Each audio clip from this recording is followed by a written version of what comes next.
Hi, I'm Tamara. I'm the owner of Designs by Jude and the Fletcher Pattern Company. I was recently asked by one of my customers how I make doll gloves. Well, I have a very easy tip and trick for you to make your own doll gloves without a pattern, and I'm going to show you how today. So come on along.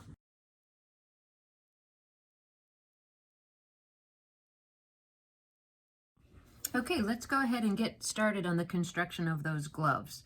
The tools or the equipment that you're going to need to do it is going to be a piece of paper, a piece of nylon. In this case, I used some pre-made tights, and the piece is about 8 inches by 4.5 inches to make 2 gloves comfortably.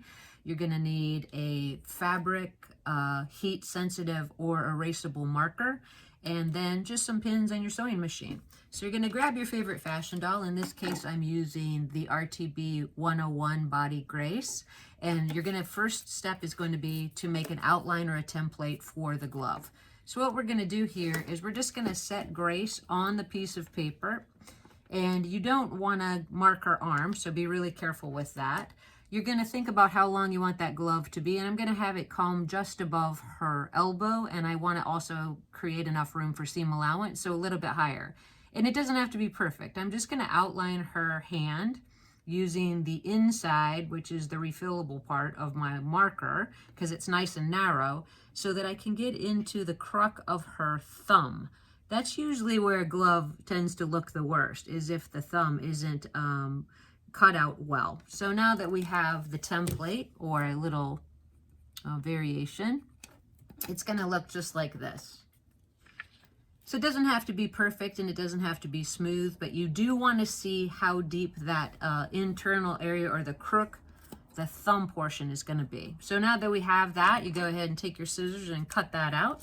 I've already done that here. So I outlined it in hot pink so that you'd be able to see what that template might look like. The next thing we're going to do is take one of our 2 pieces of nylon, fold over the top edge, and you can fold it over less than 1/4 inch or 1/4 inch if you feel comfortable. This seam allowance, or this seam, is going to be a zigzag seam. You want to use a slight zigzag, and you just want to catch the top of that edge.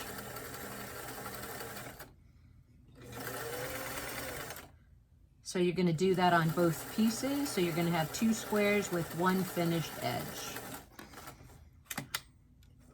Once you finish that, you're going to go ahead and set one of the 2 pieces to the side and reduce your seam width to a smaller zigzag, almost just a little bit more than straight, because we don't want a lot of zigzags. We're going to need to cut this really close to the doll's hand, so we want a nice small zigzag stitch. So what I've done is put the template on the first piece of fabric that already has the sleeve seam sewn, and then I took my erasable heat sensitive marker and I took and outlined the template.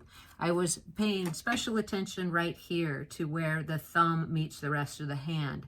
Now, when you do the seam, you're going to come all the way down, come around, and when you come to this, you kind of want to make sure you do a round stitch instead of a nice tight corner, because you want to be able to turn this.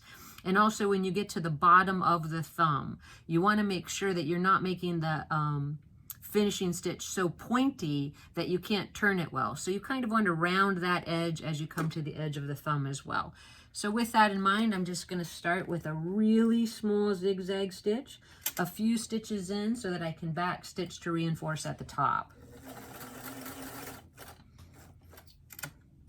Then I'm going to switch it to the forward stitch and follow that outline.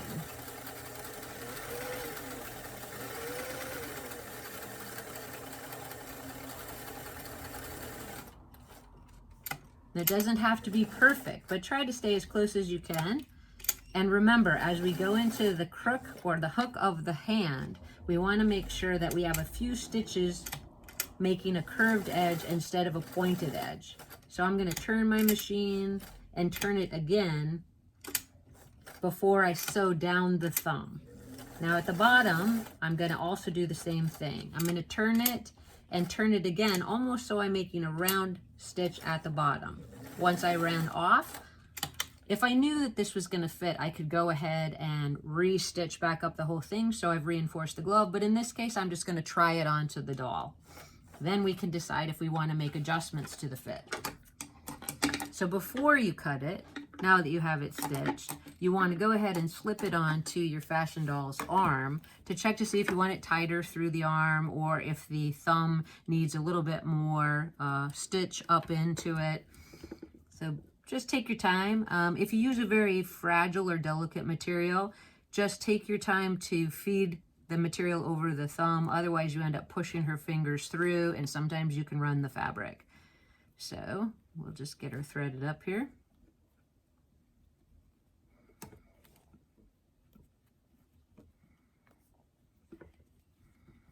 Okay, so you can see from how it's fitting that I still have room to clip between the hand and the thumb. So I feel like that's actually going to be a great fitting glove. So I'm going to check the length. And I also think that's good. I don't think it's too loose. I'm pretty happy with the fit. So with that confidence, I'm going to restitch over the stitches I just did just to reinforce it. I don't want the stitches to come out as I try the gloves on and off with different outfits. So we'll set the doll back to the side.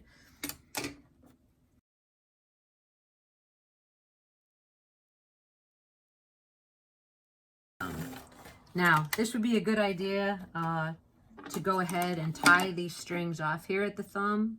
You don't want to poke a hole through with her thumb.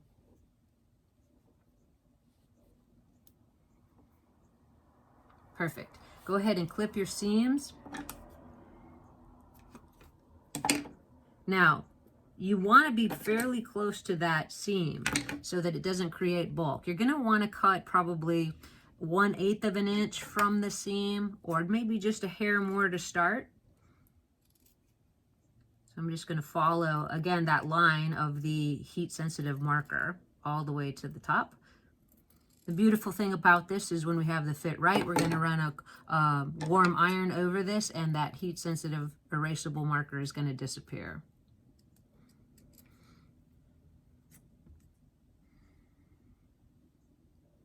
Now, here's where the thumb is going to be, so I'm going to just clip up short of that stitch and be really careful about the thumb area. So that's what the glove is actually going to look like. Now, before I turn it, I would again try it on the doll. But since we already did that once, I'm going to go ahead and show you my turning trick, which is similar to how I turn straps. I'm going to stick my thumb into the glove and start to ride it over to turn. Push through with my fingers. If your stitches are tight, you shouldn't worry about it coming undone. And now, in order to get that nice thumb edge, I'm going to use my doll stand. This is my favorite sewing tool. So I'm just going to carefully poke through until I find the form of the hand. So you can see it's coming. And this is the best part. So what I want to do is find that thumb. So just take your time. Don't poke too hard. Just very gently work the material out. The reason I do the gloves this way is by putting the thumb on the folded edge of the glove, you reduce the bulk of part of the seam, and it's not so hard to turn them. Looks like I got it. There we go. So that's a pretty big thumb right there, as you can see, but let's see how Grace feels about it. So we'll bring our doll back. This is the turned glove. The one on her other hand is actually one that hasn't been turned yet. So we're going to feed it on there slowly, carefully not poking her fingers through.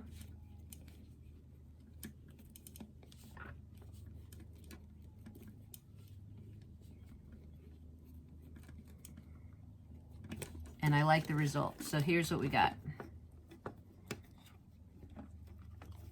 You can see right there that the glove is very well fitted to her hand.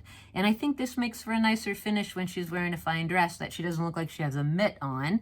So that's one way to do it. So I hope this was helpful to you. I hope you have great success making beautiful gloves for your doll. If you have any questions or comments, please leave them below. And if I can make some additional videos of interest to you, please let me know. Thanks so much for coming by. Happy sewing.